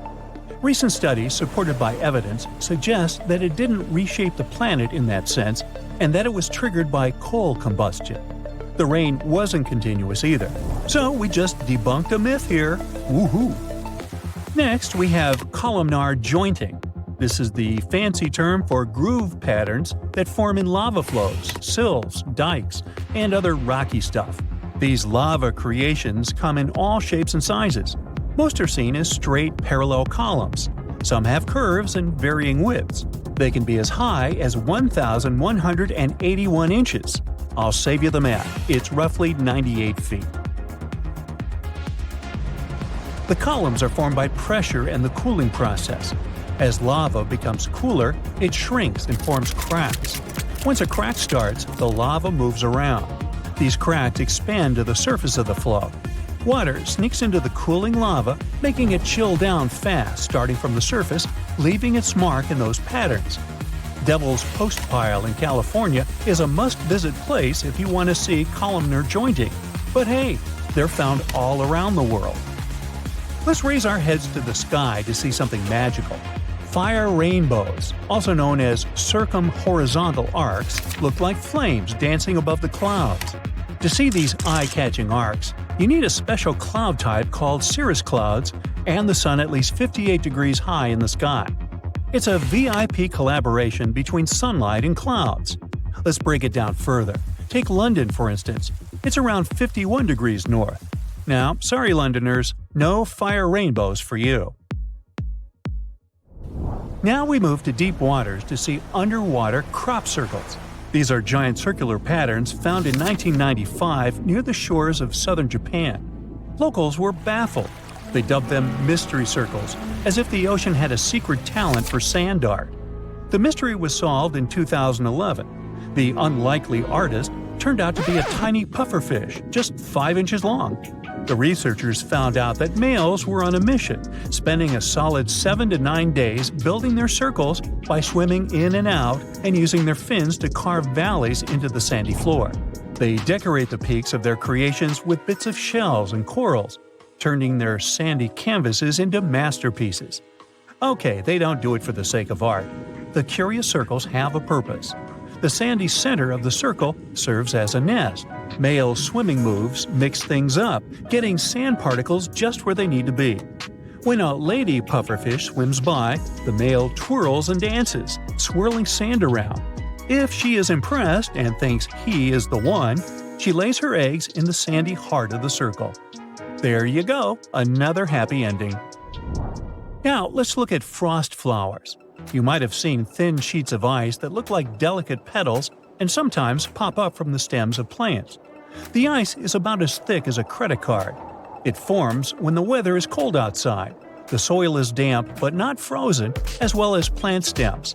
Not all plants produce these frost flowers, and the conditions must be just right. Here's how it happens. The water inside a plant stem gets pulled up from the ground. When it freezes, it expands and cracks the stem vertically. As it hits the chilly air, it turns into ice. As more water gets pulled up through the crack, it keeps pushing out super thin layers of ice. Whether a frost flower looks like a narrow ribbon or a wider one depends on the length of the crack. and the way it curls and shapes itself into these petals is random, or the reason might lie in the difference in friction along the sides of the crack. These frost flowers are unique and delicate, and they don't last long. They melt or just disappear quickly. To spot them, keep an eye out for tall grass, especially in places that don't get mowed much. Pay attention to purple ironweed, blackberries, and wing stems.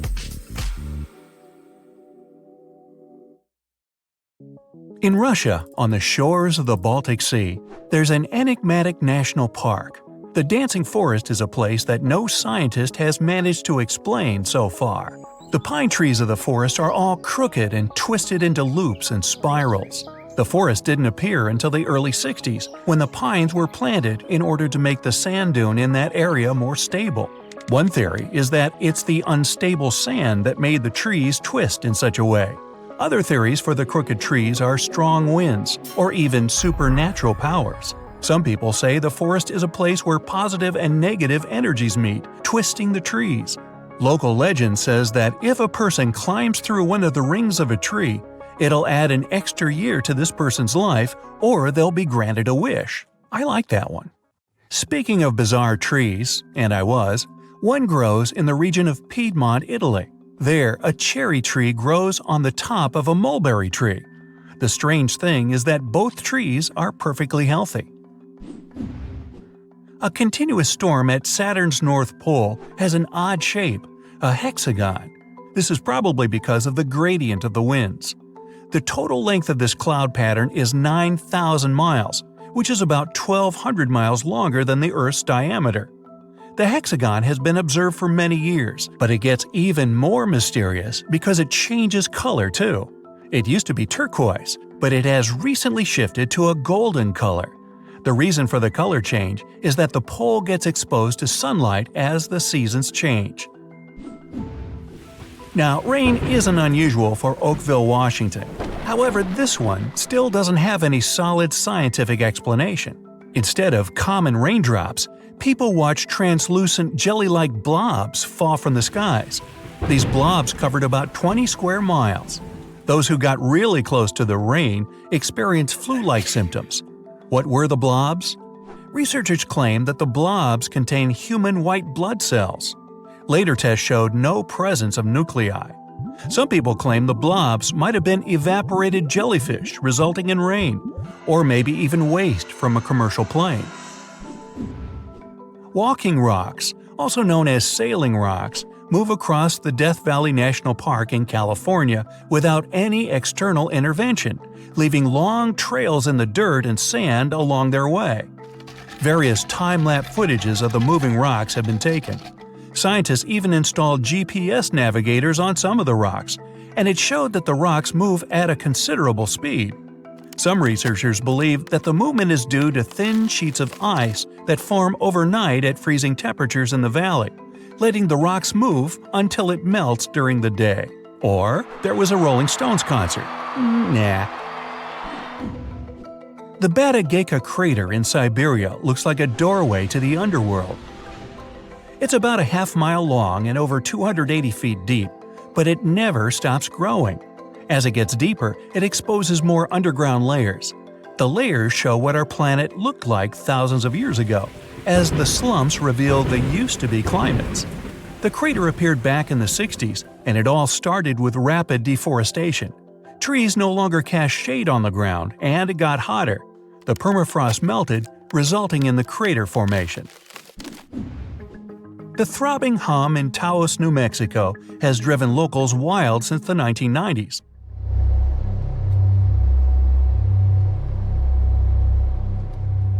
The low-frequency hum deprives people of sleep and depletes their energy. Even though scientists have tried to find the source of the hum, they still haven't pinpointed its origin. Different variations of the hum have also been heard in the UK, Australia, Canada, and other areas of the US. Luckily, only about 2% of the world's population can hear it. The hums have been blamed on mechanical devices, multiple disturbances of auditory systems, and even animals. The West Seattle hum, for example, was blamed on toadfish. Fairy rings, also known as elf rings or pixie rings, are mysterious rings of mushrooms that appear in grasslands and forested areas. There's a lot of debate about why these fungi form a nearly perfect circle. Some superstitions claim that fairy dances would burn the ground, causing mushrooms to rapidly grow. In Costa Rica, there's an assortment of about 300 spherical stone balls. Locals call them las bolas, which is simply the balls in English. These stones have an almost perfect round shape. Some of them are huge, weighing up to 16 tons each. They're also made of different materials: gabbro, limestone, and sandstone. They're considered to have been put in straight lines in front of the chief's houses, but there's no precise information of their origin. Some myths claim that these stones originated in Atlantis. If you ever travel to the Mekong River in late October, you have a chance of seeing glowing balls rising from the water and beelining up into the air. Locals call these glowing balls the Naga fireballs. The size of the lights vary. The reddish balls can be as tiny as a spark and as large as a basketball. There can be dozens to thousands of balls a night.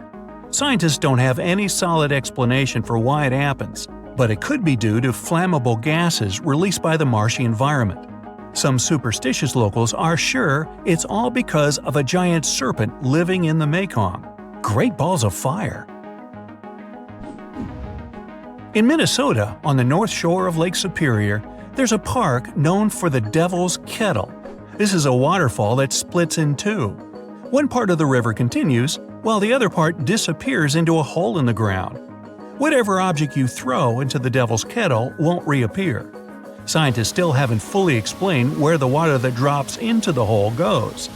Devil's Kettle is considered to be unsafe for people because it's nearly impossible to trace the flow. Yeah, not a place to go tubing. Grunions are fish known for their bizarre mating ritual. The females climb out of the water and onto the shore. They dig their tails into the sand in order to lay eggs.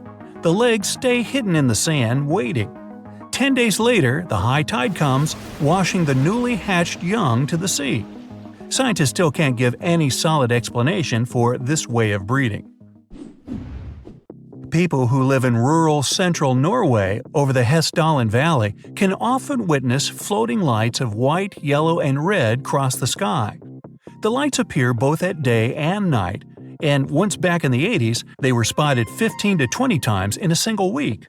The Hessdalen lights can last just a few seconds, but sometimes they can last more than an hour. The lights move, seeming to float or even sway around. Some scientists believe that the reason for these lights is due to ionized iron dust. Others say it's combustion that includes sodium, oxygen, and hydrogen. Many people claim they're just misidentified aircrafts. Yellowstone Park has a famous boiling lake, but it's not the world's only place of boiling water. Deep in the Amazon, there's the 4-mile Shanay-Timpishka River that's always hot. The name means boiled by the sun. Well, it's not exactly boiling, but it can reach 196 degrees Fahrenheit, enough to cook pasta. Ooh, let's try that. The lowest temperature in these waters is about 113 degrees.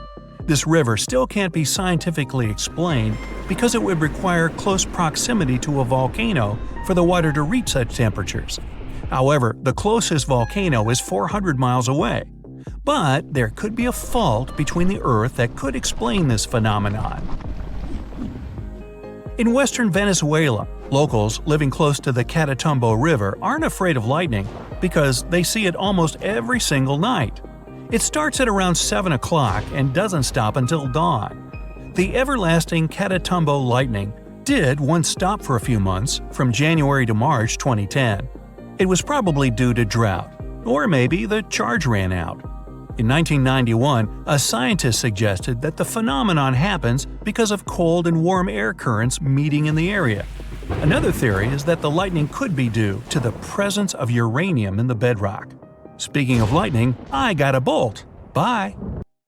Boom! This word isn't nearly enough to illustrate the explosion, the most powerful one you've ever seen. And what's most important, it's a lake that's just blown up. Hey, all you wanted to do is light up some fireworks in this picturesque place. But you must have totally missed the danger strictly no fire warning sign along the way, and now the wall of fuming water is quickly closing in on you. But first, let's rewind to the beginning of the whole thing. You're in Alberta, Canada, and have just arrived to Abraham Lake for a hike of your life. The lake is frozen, and the view is awesome. Those bubbles under the ice look like hundreds of frozen jellyfish.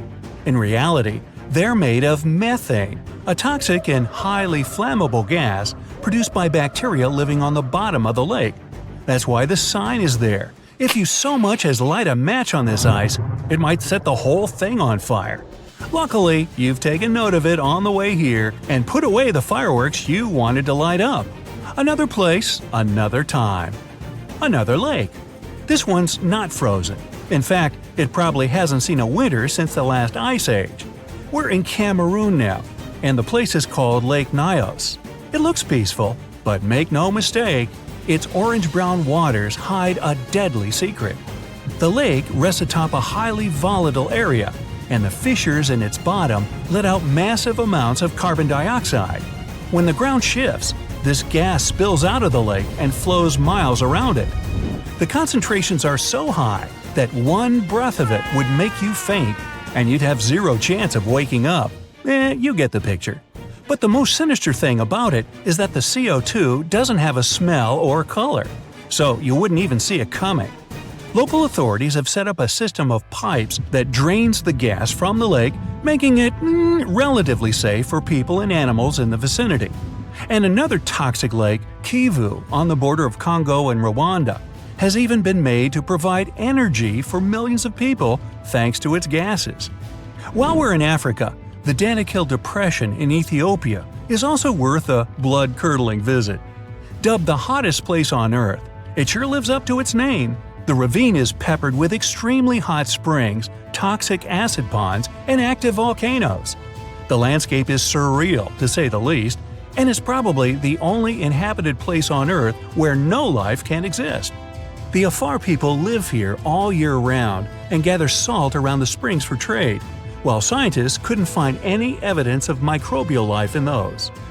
Humans are notorious for settling in places most would gladly avoid. Take Mount Tambora in Indonesia. Thousands of people have been living on and around its slopes for centuries until the fateful day in 1815. Tambora is a volcano, and that year it decided to erupt, resulting in a blast that obliterated everything on the island and was heard almost 1,000 miles away. It spewed out so much volcanic ash that it fell in sheets on the surrounding isles and caused a year without a summer in the whole northern hemisphere. It was the most powerful eruption in the last 10,000 years, and Mount Tambora became as much as 5,000 feet lower after it. But back to our time. There's an island you won't be allowed to visit, but I bet you wouldn't want to anyway. The Snake Island in Brazil is home to thousands of snakes, as its name implies. The moment you step on its soil, you're in grave danger of being bitten by a viper. The island is also the only place you can meet a golden lancehead viper, the encounter of a lifetime, literally. This place is so dangerous that Brazil has banned tourists and any other visitors from it unconditionally. Okay, gotta go. Now, get your warmest clothes on and don't forget a fur face mask. We're going to Omayak in Russia. It's a small town in the far north that's often called the coldest place on the planet where people still live. The only place with a lower average temperature is Antarctica, and that's saying something. In the winter, if you so much as forget to put on a sweater, another sweater, and a fur coat, you'll get frozen to the bone in mere seconds. Temperatures here drop to the chilling minus 96 degrees Fahrenheit. Fresh fruit turns to chunks of ice in minutes and becomes so hard you could drive nails into wood with an apple here. Now, before you freeze in place, let's go somewhere no boat will take you. The Skeleton Coast in Namibia. No, really, you can only drive or fly in here because boats and ships won't go near the place. The waters are treacherous, sudden gales toss vessels around, and sharp rocks hiding underwater are all too happy to ram into their hulls. The coast itself stretches for hundreds of miles, and is divided into southern and northern parts. Visitors on all-terrain vehicles are allowed freely into the southern part, but only about 800 people a year can get to the northern one, and only with guided tours. People are known to have been lost in this desert forever, and it's a daunting place to go. It got its name from numerous animal carcasses found here. Still, about 50,000 indigenous people managed to survive in this place, along with adapted animals, lizards, hyenas, and even elephants. Now, you'd expect a living destruction machine anywhere but the heart of Europe. Naples, one of the most famous cities in Italy, is built on top of an active supervolcano. In 2018, scientists noticed this monster of a mountain was building up magma in its depths. They say it isn't likely to erupt in the near future, but there's a smaller yet no less dangerous volcano just a few miles off, the infamous Vesuvius. You might remember it for the immolation of the Roman city of Pompeii about 2,000 years ago. You might, but I wasn't around then. This one has been active for a long while, and both citizens and guests of Naples put their lives at stake every single day they spend in town. But hey, while you're there, try the pizza. Northeast of France is also an unwelcoming place. A chain of areas has been dubbed Zone Rouge, or Red Zone, and declared off-limits since the 1920s. If, by some wild chance, you find yourself in one of these places, you'll only see wilted plants and scorched earth, so much in contrast with the lush landscapes of the rest of the country. The soil and air is so polluted here that people are prohibited to enter for fear of choking. And in any case, nothing can live in the red zone at the time. There's an inhabited island in Japan that was once closed for air travel for 8 years. Miyagi-jima is basically a volcano on whose slopes people live. It has been erupting roughly every 20 years, and the latest eruption was in 2000. The volcano doesn't normally spill lava, but instead it throws out enormous clouds of toxic sulfuric gases. Hey, don't forget your mask. Speaking of which, at the peak of its activity, residents of the island had to wear gas masks at all times, and even years after the eruption, they took those masks with them just in case. Hey, I can relate. Not far from where we've just been, in Kamchatka region of Russia, there's an incredibly beautiful valley in which you don't want to stay for too long. It's ominously called the Valley of Death, and it sits at the base of another active volcano. When the mountain lets out its fumes, spoiler, quite often, the toxic gases, heavier than air, go down its slopes and right into the valley. Small critters have no chance of survival breathing this stuff, and even larger animals and humans will have trouble getting out unscathed. Another deadly vacation destination is Saltstraumen Strait in Norway. It looks serene and beautiful, and you can almost feel it inviting you to take a dip and bathe in its waters. Don't do that though. Every 6 hours, the calm strait turns into a roaring mass dotted with huge and powerful whirlpools. It's all because of a tidal current between two fjords the strait is connecting. Here, on a high tide, the rush of water is too massive for the narrow stream, making it a deadly trap for both swimmers and boats. Now, over in Bolivia, there's a 45 miles long road that only the bravest dare to traverse. Yungas Road goes along the side of a mountain range and is a major attraction for cyclists craving for a thrill. A new passage has been built that bypasses the most dangerous parts of the route, but the original road was very narrow, with the abyss and no guardrails to speak of on one side and a steep slope on the other. Frequent landslides, fog, and rains made cycling here extremely dangerous and unpredictable, which, of course, never stopped adrenaline seekers from all over the world to come here for a bike ride like no other. Finally, if you like hot springs, you might also love a visit to Boiling Lake in Dominica. Located in a national park, it's a cavity filled with constantly boiling water from the rivers in the vicinity. It's kept hot by the extremely hot springs of toxic gas, and the fumes above the surface are also toxic. The lake attracts tourists, but getting too close to it might prove really dangerous.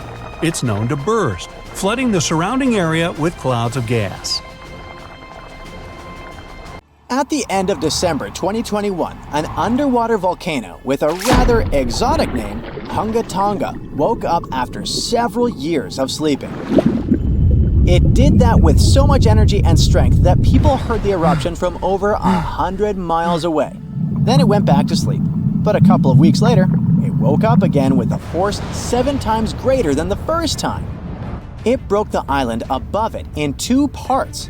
The lightning storm that started because of the eruption was the most intense in recorded history. The sound waves from the eruption traveled around the planet several times. Someone even heard a loud boom from it in Alaska. And it started the first known mega tsunami since ancient times. This tsunami took the lives of 2 people as far as Peru and caused trouble for 2 fishermen in California. But that's not all. This eruption could change the weather patterns on Earth for years. You may see the first proof in the summer of 2024, which is forecast to become much wetter than usual. Scientists believe the eruption was caused by gas building up to a critical point.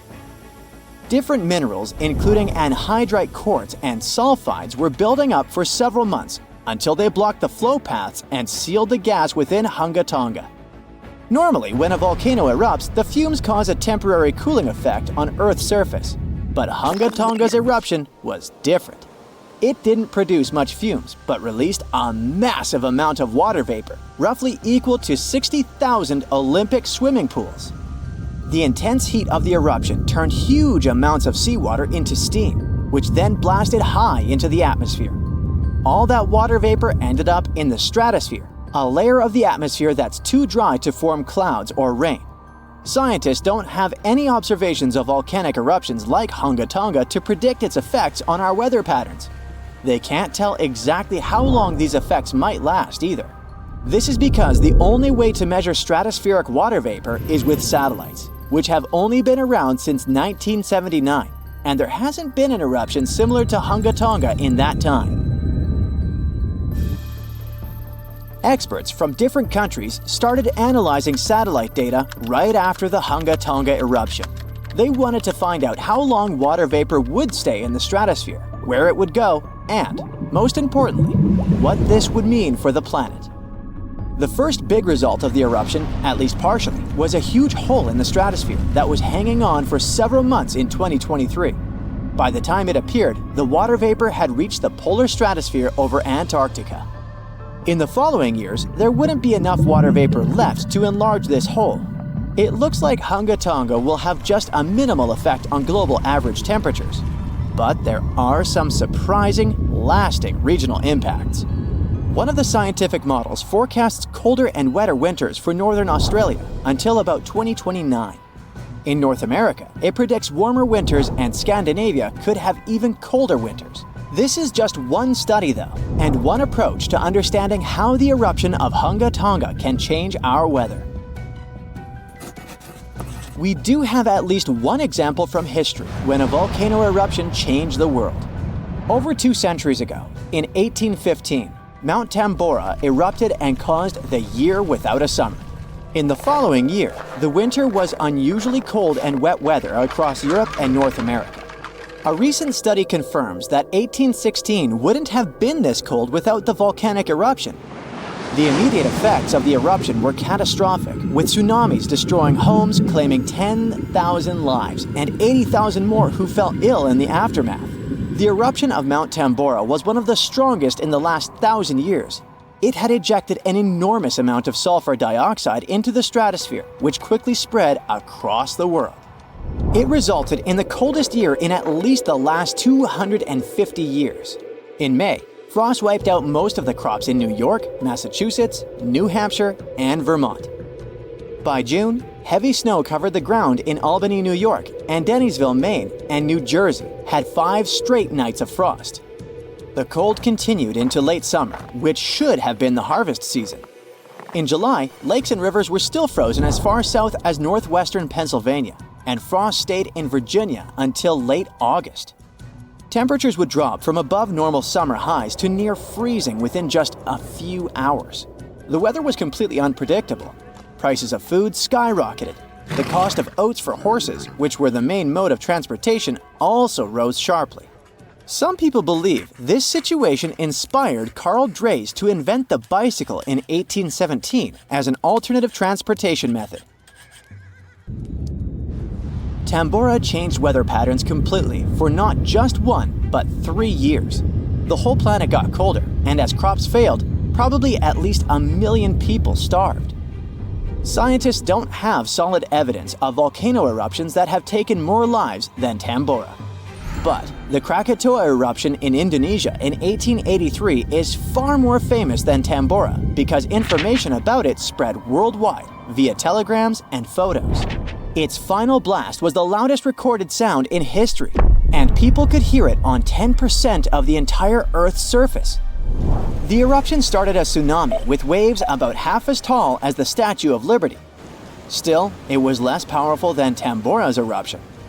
The island that once hosted Krakatoa disappeared in the eruption, but new eruptions began less than 50 years later and created the Child of Krakatau cone in the center of the caldera of the old eruption. The new volcano still comes to life from time to time. Mount Vesuvius's eruption, which took down Pompeii, is one of the most well-known volcanic disasters in history. It took around 2,000 lives, much fewer than Tambora. According to a famous Roman author of that time, the eruption lasted 18 hours. Pompeii was covered by a layer of ash and pumice that was thicker than twice an average human height. The nearby coastline also changed dramatically. In today's world, the after effects of volcanic eruptions are often more dangerous than the eruption themselves. Thanks to advances in technology, we can now predict volcanic eruptions more accurately and use safety measures like evacuations and flight cancellations. But there's still a lot of risk that changes in weather patterns and drought all over the world, especially in areas like India, East Asia, and East Africa that are affected by monsoons. Volcano eruptions can also have effects you wouldn't probably expect, like the evolution of dinosaurs. These guys were once the size of cats, waiting for their time to shine. It came around 230 million years ago. This time is known as the Carnian pluvial episode. Before it, Pangaea was a dry and arid supercontinent. But then, there were 4 major volcanic events that pumped huge amounts of carbon dioxide into the atmosphere. Global temperatures and humidity spiked because of it. These massive eruptions most likely happened because of the Wrangellia Large Igneous Province eruption in what is now British Columbia and Alaska. This prolonged volcanic activity created the right conditions for dinosaurs to blossom and diversify, and also for the rise of other groups like modern conifers, ferns, crocodiles, turtles, insects, and early mammals. With higher temperatures and more rainfall, terrestrial plants have evolved, and humidity-loving ones have become dominant. Without those changes in the world, we could have a completely different natural history. There's some solid proof that volcanic activity has really changed the weather patterns back then. Scientists have found layers in the Earth's core that show different types of carbon. It means there were 4 massive releases of carbon dioxide into the atmosphere. The data on mercury and carbon together shows that the spike in mercury levels was thanks to a major volcanic event that affected the global carbon cycle and not just local eruptions.